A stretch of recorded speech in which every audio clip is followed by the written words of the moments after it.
হঠাৎ একটি ধারালো ছুরি তার গলার মাঝখান থেকে সরে গেল। মুহূর্তের মধ্যে রক্তস্রোতে ভেসে গেল চারিপাশ। অপর্ণা যন্ত্রণায় ছটফট করে মাটিতে শুয়ে পড়ল। বাবা, এ তুমি? আজ কৌশিকী অমাবস্যা। আজকের দিনে নরবলি দিলে শয়তান শুধু বরদান দেয় না রে মা, শয়তান দেয় বিশেষ এক ক্ষমতা। নরকের দরজা খুলে যায়, বিশ্বের সমস্ত কালো শক্তি বশীভূত হয় বলিদাতার দ্বারা। শয়তান সমস্ত ইচ্ছে পূরণ করে। নমস্কার প্রিয় শ্রোতা বন্ধুরা, আমি দেবপ্রিয়া। সকলকে আবারও একবার স্বাগত জানাচ্ছি আমাদের ইউটিউব চ্যানেল রহস্য রোমাঞ্চতে। আজকে রবিবারের রাত, আর রোববার রাত মানেই কিন্তু হরর নাইট উইথ দেবপ্রিয়া।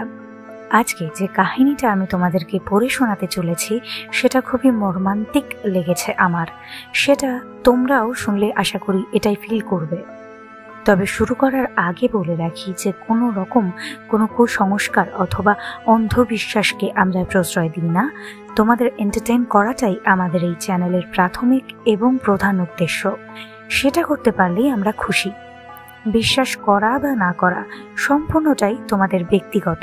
তবে আমাদের চ্যানেলের ঘটনা এবং কাহিনীগুলো শুনলে তোমাদের কিন্তু মনে হতেই পারে শুনতে ঠিক গল্পের মতো হলো। শুধুই কি গল্প? তো আর বেশি দেরি না করে আজকের এপিসোড শুরু করা যাক। আজকের গল্পের নাম পিয়ানো। লিখেছেন পিয়ালি চ্যাটার্জি মল্লিক। হ্যালো অহনা, কেমন আছো? আমি ভালো আছি কাকিমা, আপনারা কেমন আছেন? আমরাও এই ভালোই আছি। আচ্ছা শোনো না, তুমি বলছিলে না একটা বাড়ি দেখতে? একটা বাড়ির খোঁজ পেয়েছি জানো। কি বাড়ির খোঁজ পেয়েছেন? উফ, আমার যে কি ভালো লাগছে কাকিমা। তা বাড়িটা কোথায়? বেশি দূর না, নেতাজি মেট্রো স্টেশন থেকে নেমে পায়ে হেঁটে 5 মিনিট। কাল একবার বাড়িটা দেখে এসো, বুঝলে? আমি ঠিকানা দিয়ে দিচ্ছি। মৌমিতা বাড়ির ঠিকানা বলতে শুরু করলো এবং অহনা পাশে রাখা ডায়েরি এবং পেন হাতে নিয়ে লিখতে শুরু করলো। লিখেছ? হ্যাঁ কাকিমা, থ্যাংক ইউ। এই বিপদের সময় এত তাড়াতাড়ি একটা বাড়ির খোঁজ দিলেন। আমি কোনো দিনও আপনার এই ঋণ ভুলব না। আরে না না, ঋণ কিসের? আমিও তো তোমার মায়ের মতোই। রাখছি তাহলে। হ্যাঁ। ফোন কেটে গেল। অহনা মৌমিতার দেওয়া নম্বরে ফোন করলো। অপরদিকে একজন মহিলা ফোন তুললেন। হ্যালো হ্যালো, আপনি অপর্ণা দেবী বলছেন? হ্যাঁ বলছি, আপনি? আমি অহনা। বাড়ি ভাড়ার ব্যাপারে কিছু কথা বলার ছিল। বলো। আসলে আমি একাই থাকবো, কাল বাড়িটা দেখতে যেতে পারি? হ্যাঁ কাল এসো, কিন্তু সন্ধে নামার আগে এসো। 5 মাসের অ্যাডভান্স দিতে হবে। আর বাড়িতে যে সমস্ত ফার্নিচার আছে সেগুলো নড়চড় করা যাবে না। বিছানা, আলমারি সবই আছে। বাকি তুমি দেখে নাও যদি তোমার কিছু লাগে। আমার তেমন জিনিস নেই, কয়েকটা কাপড় জামা আর বই। আমি তাহলে কাল বিকেল 4টের সময় আসছি। পরের দিন অহনা সব কাজ সেরে বিকেল 4টের মধ্যে গিয়ে উপস্থিত হলো সেই বাড়িটার সামনে। অহনার মৌমিতা কাকিমা কিছু ভুল বলেনি। নেতাজি মেট্রো স্টেশন থেকে নেমে ঠিক 5 মিনিটের মধ্যেই অহনা পৌঁছে গেল বাড়িটার সামনে। ডোরবেল বাজতেই অহনা খেয়াল করলো যে বাড়ির ভিতরে একটা সুন্দর পিয়ানোর সুর ভেসে এলো। দরজা খুলে দিলেন একজন মহিলা। অহনা? হ্যাঁ আমি অহনা কাকিমা। এসো, ভেতরে এসো। বাড়িটা পুরনো আমলের এবং বেশ বড়। বাড়ির বাইরে বেশ কয়েকটি জায়গায় শ্যাওলা জমেছে, তবে ভেতরটা একদম পরিষ্কার পরিচ্ছন্ন। অহনার কেমন যেন গা ছমছম করে উঠল বাড়িটাতে প্রবেশ করতেই। বসো। অর্পণা সোফার দিকে হাত তুলে ইঙ্গিত করল। অহনা গিয়ে বসল সেই সোফায়। এত বড় বাড়িতে আপনি একাই থাকেন? না, একা আর কই। মানে আর কেউ থাকে এখানে? আপাতত আমি আছি, তুমি এলে আরো একজন যোগ হবে। আমি বিধবা মানুষ, মেয়েটাও আর নেই, তাই একাই থাকতে হয়। তুমি এলে ভালো লাগবে। অনেকদিন ধরেই তোমার মতো একজনকে খুঁজছি। তবে প্রতিবার একটি করে ছেলে আসে বাড়ির খোঁজে, জানো তো আজকালকার দিনে আমি একা মানুষ। অহনা মৃদু হেসে বলল, হ্যাঁ সে আর বলতে কাকিমা। তা তুমি একাই থাকবে তো মা? হ্যাঁ কাকিমা, আমি একাই থাকবো। তাহলে যত তাড়াতাড়ি সম্ভব চলে এসো, আমারও আর একা একা ভাল লাগে না। হ্যাঁ কাকিমা, আমি পরের সপ্তাহের মধ্যেই চলে আসবো। বলছিলাম আমার ঘরটা একটু দেখতে পেলে ভালো হতো। হ্যাঁ চলো না, আমি এই নিচতলায় থাকি, বুঝতে পারছো তো বয়স হচ্ছে, তাই বাতের ব্যথা পাচ্ছে। উপরের ঘরটা তোমার, চলো দেখিয়ে দিই। ঘরের দরজা এক ধাক্কায় খুলে গেল। একটা হিম বাতাস ছুঁয়ে দিল দরজার বাইরে দাঁড়িয়ে থাকা অহনাকে। ভেতরে ঢুকে আলো জ্বালিয়ে দিল অপর্ণা। ঘরটা বিশাল আকারের। ঘরের ভেতরে দরজার ঠিক সামনে একটি বড় বিছানা, সেই বিছানাতে 3 জন মানুষ অতি সহজেই ঘুমোতে পারবে। দরজার পাশে ডান দিকে বারান্দা, ঘরে আলমারি, একটি আয়না এবং বাঁ দিকে ঘর সংলগ্ন বাথরুম। যেটা সবচেয়ে নজর কাড়ল অহনার সেটা হলো আয়নার ঠিক বিপরীতে একটা পিয়ানো ঘর জুড়ে দাঁড়িয়ে রয়েছে। অহনা এগিয়ে গিয়ে পিয়ানোটার সামনে গিয়ে দাঁড়ালো। পিয়ানোটার দিকে একটা হাত বাড়িয়েছে, এমন সময়, ওটা ধরো না। অপর্ণার গলায় খানিক তিক্ততা অনুভব করলো অহনা। সে হকচকিয়ে অপর্ণার দিকে তাকিয়ে রইল। দেখে অপর্ণা শোকার্ত কণ্ঠে বলল, ওই পিয়ানোটা আমার মেয়ের আঁকার শেষ স্মৃতি। ওহ আই এম সরি, আমি বুঝতে পারিনি। অসুবিধা নেই। ঘরটা পছন্দ হলো? পরক্ষণে গলায় স্বাভাবিক ভাব এনে প্রশ্ন করলো অপর্ণা। হ্যাঁ কাকিমা, ঘরটা খুবই সুন্দর। তুমি তাহলে তাড়াতাড়ি চলে এসো, দেরি করো না। অহনা হাসল। অপর্ণাকে বিদায় জানিয়ে সে তার অস্থায়ী ঠিকানা গার্লস হোস্টেলে ফিরল। কলকাতায় চাকরিটা পাওয়ার পর থেকেই অহনা একটি হোস্টেলে থাকছে, তবে হোস্টেলের পরিবেশ আর ভালো লাগছিল না অহনার। তাই আগের থেকেই সে তার চেনা পরিচিতদের বলে রেখেছিল একটা বাড়ি খোঁজার জন্য। মৌমিতা তার এক ছাত্রের মা, তার থেকেই এই বাড়ির ঠিকানা পেয়েছিল অহনা। পরের 1 সপ্তাহ স্বাভাবিকভাবেই কেটে গেল। অবশেষে উপস্থিত হলো সেই দিন যেদিন অহনা হোস্টেল ছেড়ে তার মনমতো একটি বাড়িতে থাকবে। হোস্টেল থেকে নিজের সব জিনিস গুছিয়ে নিয়ে অহনা বেরিয়ে পড়ল এবং সকাল সকাল গিয়ে পৌঁছলো নতুন ঠিকানায়। সেই চেনা পিয়ানোর সুর এবং দরজা খুলে দিল অপর্ণা। অহনার সাথে সকালেই কথা হয়েছিল তার ফোনে। ঘরে গিয়ে অহনা দেখল আগের দিনের তুলনায় ঘরটা আরো পরিচ্ছন্ন লাগছে। চারিদিকে একটা মিষ্টি ফুলের সুগন্ধ। অহনা অপর্ণার 5 মাসের অ্যাডভান্স দিতে গেলে অপর্ণা তাকে বলল, দেখো আমি একা মানুষ, তুমিও একাই থাকবে।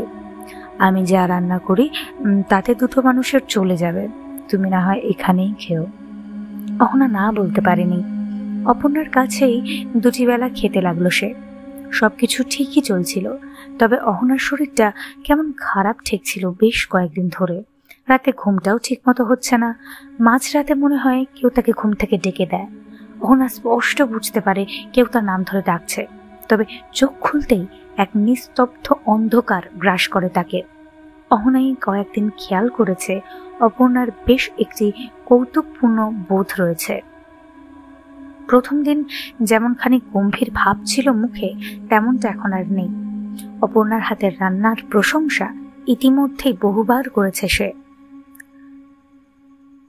অহনা চা অথবা কফি ভালোবাসে না, তাই অপর্ণা প্রতিদিন সকালে একটি শরবত খাওয়ায় অহনাকে। অপর্ণা বলে, এই শরবতটা আমার মেয়ের আকার খুব পছন্দের ছিল। অহনাও নিজের মায়ের মতোই ভালোবেসে ফেলেছে অপর্ণাকে। দেখতে দেখতে কেটে গেল 7 দিন এবং সেদিন রাতেই ঘটল ছন্দপতন। অহনা গভীর ঘুমে আচ্ছন্ন। হঠাৎ তার কানে ভেসে এলো পিয়ানোর শ্রুতি মধুর সুর। অহনা চোখ না খুলেও বুঝতে পারল আওয়াজটা তার ঘর থেকেই আসছে। অথচ অহনা প্রতিদিন রাতেই নিজের ঘরের দরজা বন্ধ করে ঘুমায়। অহনা বিছানা থেকে ধরফড়িয়ে উঠে দৌড়ে গিয়ে সুইচ টিপে ঘরের আলোকিত করতেই সেই চেনা পরিচিত দৃশ্য দেখতে পেল। কোথাও কেউ নেই, কোনো আওয়াজ নেই। পিয়ানোটাও ঠিক তার নিজের জায়গাতেই দাঁড়িয়ে রয়েছে। অহনা এগিয়ে গেল সেই দিকে। অহনার হাতের আঙ্গুলগুলো এগিয়ে গেল সেই সাদা কালো কিবোর্ডের দিকে। সারা ঘর জুড়ে এক জাদুকরী সুর বেজে উঠল, যে অহনা এই বাড়িতে আসার আগে কখনো পিয়ানো কোনোদিন চোখেই দেখেনি। সেই অহনাই পিয়ানোর সুপ্ত সুরের এক জাদু সৃষ্টি করেছে। এই অলৌকিক ঘটনা ঘটে চলেছিল বেশ কিছুক্ষণ ধরে। হঠাৎ দরজায় টোকা পড়ল। অহনা উঠে দাঁড়িয়ে পেছন ঘুরে চমকে উঠল। পিয়ানোর ঠিক বিপরীতেই যে আয়না, তার দিকে তাকেই অহনা চমকে উঠল। তার হৃদস্পন্দন দ্রুততর হয়ে গেল। অহনার কণ্ঠস্বর রুদ্ধ হয়ে আসছিল। সে কোনো মতে গিয়ে দরজাটা খুলে দিয়েই জ্ঞান হারালো। অহনা, এখন ঠিক আছো? কাকিমা, আমি নিজের চোখে দেখেছি। ওই আয়নাটাতে স্পষ্ট দেখেছি একটা আমারই বয়সী মেয়েকে। অহনা আঙ্গুলের ইঙ্গিতে আয়নাটা দেখিয়ে বলল। কালো জামা পরেছিল মেয়েটি। কোচরাগত চোখে মনমরা দৃষ্টিতে সে তাকিয়েছিল আমারই দিকে। আমার খুব ভয় করছে কাকিমা। তুমি স্বপ্ন দেখেছো অহনা? এই নাও, শরবতটা খেয়ে নাও, দেখবে ভালো লাগবে। আশ্বস্ত সুরে অল্প হেসে শরবতের গ্লাসটা অহনার দিকে এগিয়ে দিয়ে বলল অপর্ণা। অহনা সবটুকু শরবত গলায় ঠেলে নিয়ে মুহূর্তের মধ্যে গভীর ঘুমে আচ্ছন্ন হলো। ঘরে আবার বেজে উঠল পিয়ানোর সুর। এবারের সুরটা আগের বারের মতো মিষ্টি নয়, বরং উগ্র, রুক্ষ। এই সুর যেন এক মৃত্যু গহ্বর থেকে ভেসে আসছে। এই সুর শুনলে এক অদ্ভুত শিহরণ জাগে সারা শরীরে। অপর্ণা এক মনে বাজিয়ে চলেছে পিয়ানোটি। তার ফ্যাকাশে চোখে মুখে এক তীক্ষ্ণতা, দৃষ্টপট বিবর্ণ। মা, আমাকে ছেড়ে দাও, আমি আর তোমার কথা অমান্য করব না। ছেড়েই তো দিচ্ছি রাকা, এদিকে আসো। না মা, না, আমার লাগছে, আমাকে ছেড়ে দাও। আমার যে ভালো লাগে রাকা, আমার যে তোমাকে প্রয়োজন রাকা, তোমার রক্ত আমার প্রয়োজন। আজ অমাবস্যার রাত, বাড়িতে পুজো আছে, তুমি ঘরে বসে পিয়ানো বাজালে হবে নাকি? নিচে চলো রাকা। মা, আমাকে ছেড়ে দাও না মা, আমি তোমার সামনে হাত জোড় করছি। আজকে শেষ পুজো রাকা, চুপচাপ নিচে চলো, না হলে তুমি জানো তোমার সাথে এর থেকেও ভয়ঙ্কর ঘটনা ঘটতে পারে। রাকা তার মায়ের কথায় চুপ করে নিচে গিয়ে বসলো। নিচে এক তান্ত্রিক বসে পুজোর মন্ত্র আওড়াচ্ছে আপন মনে। রাকা গিয়ে ঠিক তার সামনে বসলো। তান্ত্রিক সামনে রাখা ধারালো ছুরিটা তুলে রাকার বাঁ হাতে তালু কেটে দিল। লাল রক্ত স্রোতে ভেসে গেল জায়গাটা। সেই রক্তস্রোত গিয়ে মাটিতে রাখা একটি মরার খুলিকে রাঙিয়ে দিল। এবার তান্ত্রিক হেসে উঠল। আতঙ্ক মাখা রাত যেন আরো ভয়ঙ্কর হয়ে উঠল তার সেই হাসিতে। অপর্ণা, শয়তান খুশি হয়েছে তোর পুজোয়। দেখতে পাচ্ছিস কেমন তোর মেয়ের রক্তপান করছে সে? হ্যাঁ বাবা, পাচ্ছি, আমি দেখতে পাচ্ছি। অপর্ণার চোখে মুখে এক প্রসন্ন ভাব। পরের দিন সকালে রাকার মৃতদেহ উদ্ধার হয়েছিল এই ঘর থেকে। পাখার সাথে নিজের ওড়না বেঁধে আত্মহত্যা করেছিল সে। অপর্ণা কাউকে জানতে দেয়নি সে কথা। সে সেই তান্ত্রিকের সাহায্যে রাকার মৃতদেহ এই বাড়ির বাগানেই পুঁতে দিয়েছিল। তান্ত্রিক বলেছিল, রাকার রক্তে শয়তান প্রসন্ন হয়েছে, ওর শরীর নষ্ট হলে চলবে না। না, পরের অমাবস্যায় ওর শরীর সম্পূর্ণরূপে সঁপে দেব শয়তানকে, আর তখন সে অনেক শক্তি দান করবে তোকে, অনেক। তখন তুই চাইলেই বৃষ্টি নামবে, তুই চাইলেই রাত হবে, দিন হবে, আর কত কি। দুজনের অট্টহাসিতে গোটা বাড়ি কেঁপে উঠেছিল। অহনা, সকাল হয়েছে, উঠে পড়ো। আমার এক দাদা এসেছেন। দাদা, ভেতরে এসো। অহনা চোখ খুলে দেখল একজন ভদ্রলোক ঘরের ভিতরে ঢুকল। তার দৃষ্টি স্থির, ভাবলেশীন। অহনার কাছে গিয়ে বসল সে। কেমন আছো মা? আমি ভালো আছি। না, তা বললে তো হবে না। অর্পণা আমাকে বলেছে কাল রাতে নাকি তুমি কিছু অনুভব করেছো। সে কথা কি সত্যি মা? অহনা খানিক লজ্জা পেল। 21 শতাব্দীর পড়ালেখা জানা মেয়ে সে। এসব কথা সে কখনো স্বপ্নেও কল্পনা করেনি, তবে যা নিজের চোখে দেখেছে তাও তো অস্বীকার করতে পারে না। সে সম্মতিতে ঘাড় নাড়ল। ভয় পেও না মা, তোমার জন্যই তো আমি এখানে এসেছি। আজ কৌশিকী অমাবস্যা, তোমার জন্য পুজো দেবে অর্পণা রাতে। তোমার সাথে যাতে এমন ঘটনার পুনরাবৃত্তি না হয় তার জন্যই এই পুজো। তুমি ঠিক রাত 12টায় তৈরি হয়ে নিচে এসো। কিন্তু অত রাতে? ওমা, রাত কি? ওইটাই তো পুজোর সময়। ঠিক আছে, আমি আসবো। অর্পণ এবং সেই ভদ্রলোকটি ঘর থেকে বেরিয়ে গেল। অহনা বেশ ক্লান্ত। কালকের সেই দৃশ্য বারবার তার মনে পড়ছে। অপর্ণা কি কিছু লুকোচ্ছে তার কাছে? নিজের মাকে ফোন করলো সে। মা, কেমন আছো? ভালো রে, তোর গলাটা এমন শোনাচ্ছে কেন অহনা? মা, আমার কিছু ভাল লাগছে না, কেমন সবকিছু গুলিয়ে যাচ্ছে। শান্ত হও অহনা, কি হচ্ছে আমাকে বল মা। অহনা জানে ওর মা ওকে নিয়ে চিন্তা করবে, তাই চেয়েও নিজের মায়ের উপর চিন্তার বোঝা চাপিয়ে দিতে পারলো না সে। কি রে অহনা, বল। মায়ের ডাকে সম্বিত ফিরল অহনার। কিছু না মা, ওই কাজের চাপ। বাবা কেমন আছে মা? তোর বাবাও ভালো আছে রে, তোকে খুব মিস করে। ছুটি পেলে 2-1 দিন এসে ঘুরে যাস না রে মা। আসবো মা। ফোন রেখে দিল। এক আতঙ্ক যেন বাড়িটার চারিপাশে ঘুরে বেড়াচ্ছে আজ। বারান্দায় গিয়ে কিছুক্ষণ দাঁড়ালো অহনা। বাইরেটায় গাঢ় অন্ধকারের চাদরে মোড়া। অহনা ঘরের ভেতর ঢুকে বারান্দার দরজাটা বন্ধ করেছে এমন সময় তার ঘরের আলোটা নিভে গেল এবং মুহূর্তের মধ্যে বাজতে শুরু করলো সেই সুর। পিয়ানোর ঠিক পাশে দাঁড়িয়ে অহনা বাকরুদ্ধ হয়ে শুনছে সেই সুর। কোথাও থেকে একটা আলোর পথ এসে পড়ল সেই পিয়ানোর উপরে। আগের দিন সে আয়নায় যাকে দেখেছিল ঠিক তেমনই এক অবয়ব সে এবার দেখতে পেল পিয়ানোর সামনে। একটি মেয়ে, তারই বয়সী, একভাবে বাজিয়ে চলেছে পিয়ানোটা। এই সুরে যেন এক প্রকার সম্মোহিত হচ্ছে অহনা। রাত 12টা বাজতেই অপর্ণা এসে ডাকলো অহনাকে। অহনা, নিচে চলো, পুজো শুরু হবে। আসছি কাকিমা। অহনা একটি কাঠের পুতুলের মতো গিয়ে বসলো নিচে বসে থাকা সেই তান্ত্রিকের সামনে। একটু আগে অপর্ণা যাকে নিজের ভাই বলে আলাপ করিয়েছিল, অপর্ণার সাথে ইনি সেই তান্ত্রিক। অহনার গলায় একটি লাল জবার মালা পরিয়ে দিল তান্ত্রিক এবং সামনে রাখা একটি বাক্স থেকে খানিকটা শ্মশানের ছাই নিয়ে কপালে টিকা দিয়ে দিল। পাশে বসে থাকা অপর্ণা খিলখিলিয়ে হেসে উঠল। এবার হবে আমার স্বপ্ন পূরণ। আমার মেয়ের রক্ত অহনার গায়েও বইছে। রোজ আমি শরবতে আমার মেয়ের রক্ত একটু একটু করে ওকে পান করিয়েছি।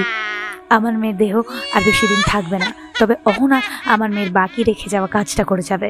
ওকে শয়তানের কাছে সঁপে দিলেই আমি বরদান পাবো। শয়তানের বরদান, আমি হয়ে উঠবো শক্তিশালী। অপর্ণার এই হাসি প্রতিধ্বনিত হচ্ছিল গোটা বাড়িতে। হঠাৎ একটি ধারালো ছুরি তার গলার মাঝখান থেকে সরে গেল। মুহূর্তের মধ্যে রক্তস্রোতে ভেসে গেল চারিপাশ। অপর্ণা যন্ত্রণায় ছটফট করে মাটিতে শুয়ে পড়ল। বাবা, এ তুমি? আজ কৌশিকী অমাবস্যা।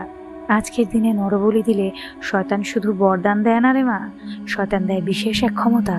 নরকের দরজা খুলে যায়, বিশ্বের সমস্ত কালো শক্তি বশীভূত হয় বলিদাতার দ্বারা। শয়তান সমস্ত ইচ্ছে পূরণ করে, তবে আমি সেটা চাই না। আমি 2টো নরবলি দেব আজ, একটা তোর আর একটা ওই মেয়েটার। তারপর আমি হয়ে উঠব এই জগতের, এই বিশ্বের সবচেয়ে শক্তিশালী তান্ত্রিক, যার হাতের মুঠোয় থাকবে শয়তান, যার নিঃশ্বাস হবে আগুন, যার একটা পা ফেলার উপর নির্ভর করবে এই বিশ্বের সমস্ত লোকের বাঁচা মরা। অপর্ণা প্রাণত্যাগ করল। তার শরীরের সমস্ত রক্তস্রোত রাঙিয়ে দিয়েছে সামনে রাখা মরার খুলিটিকে। জ্বলে উঠেছে সেই খুলির 2টি চোখ। লাল আগুনের আভা যেন ঠিকরে বের হচ্ছে সেই নরমন্দির থেকে। অহনা যেন এক গভীর ঘুমে আচ্ছন্ন। আশেপাশে ঘটে যাওয়া কোনো ঘটনাই তার চোখে পড়ছে না।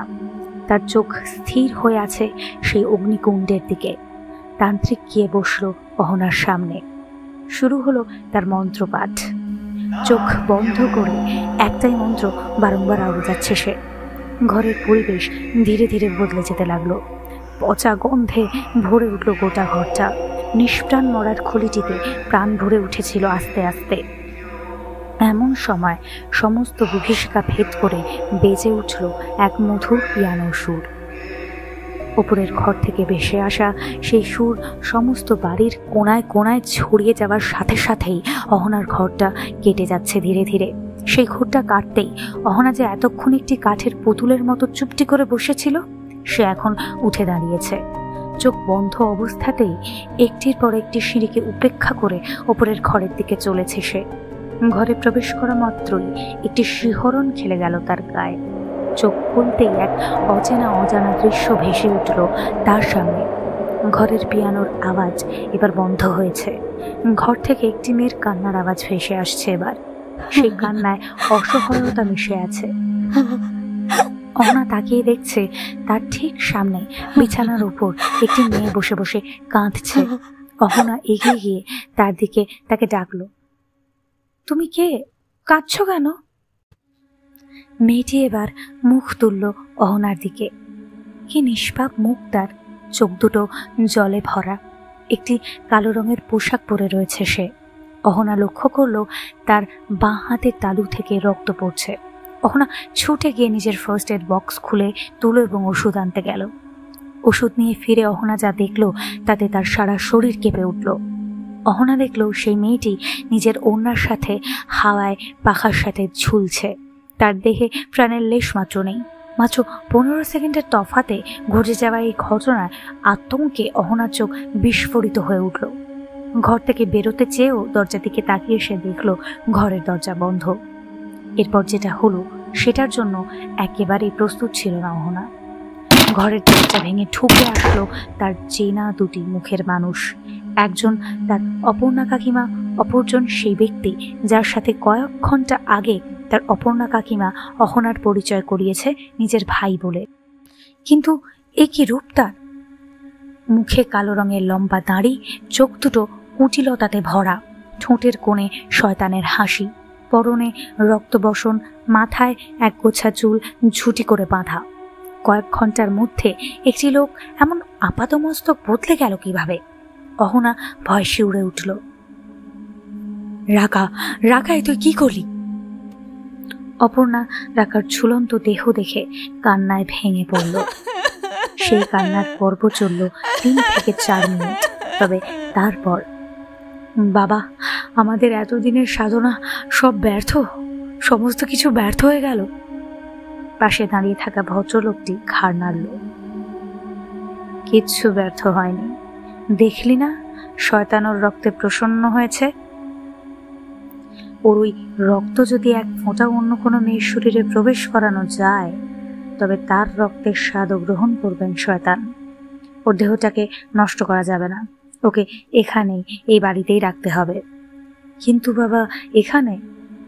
তোর বাড়ির পেছনের বাগানে ওকে পুঁতে দে।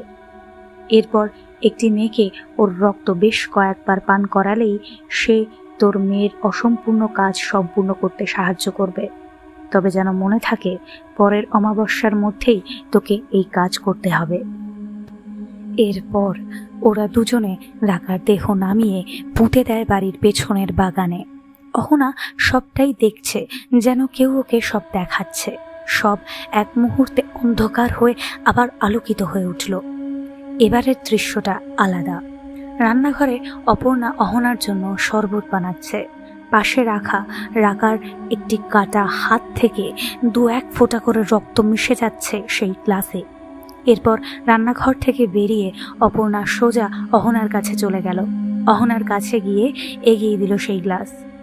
অহনাকে অপর্ণা জানালো তার মেয়ে রাকারও এই শরবতটা খুব প্রিয় ছিল। ঘরের আলো আবার নিভে গেল। বাজতে শুরু করলো সেই চেনা মিষ্টি সুর। পিয়ানোর ওপর আলো জ্বলে উঠল। রাকার আঙ্গুলগুলো নিচে বেড়াচ্ছে পিয়ানোর কিবোর্ডের ওপর। রাকা! অহনার ডাকে রাকার আঙ্গুল থামল, সঙ্গে সেই মিষ্টি সুরটাও। রাকা, এসব কি হচ্ছে? রাকা এবার উঠে দাঁড়িয়ে অহনার ঠিক সামনে এসে দাঁড়ালো। আমার মা আমাকে ব্যবহার করে গেছে নিজের তন্ত্র সাধনায় লাভ পাওয়ার জন্য। মা আমাকে বলি দিয়ে এই পৃথিবীর সব শক্তি নিজের মুঠোয় পেতে চেয়েছিল, কিন্তু আমার মৃত্যুতে মায়ের ইচ্ছার বিঘ্ন ঘটে, আর সেই কারণে মা এই বাড়ি ভাড়া দেওয়ার প্রস্তাব দেয়, যাতে আমার বয়সী কোনো অবিবাহিত মেয়েকে শয়তানের কাছে বলি দিতে পারে। হাতের সামনে সেই সুযোগ পেয়েও যায় মা, যখন তুমি মায়ের সাথে দেখা করতে আসো। এই শহরে তোমার আপন কেউ নেই, তোমার কিছু হলেও কেউ মাকে সন্দেহ করবে না, তাই মা সেই সুযোগটা ছাড়ে না। এদিকে অমাবস্যাও গিয়ে আসছিল। পরের ঘটনাগুলো তুমি জানো।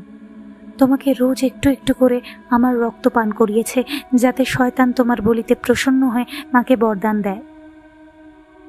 অহনা এবং রাকার কথাগুলো শেষ হওয়ার আগেই ঘরের দরজা ঠেলে ভেতরে ঢুকে পড়ল সেই তান্ত্রিক। তার চোখে রক্তের নেশা, হাতে ধরে আছে সদ্য শান দেওয়া এক ধারালো খড়গ।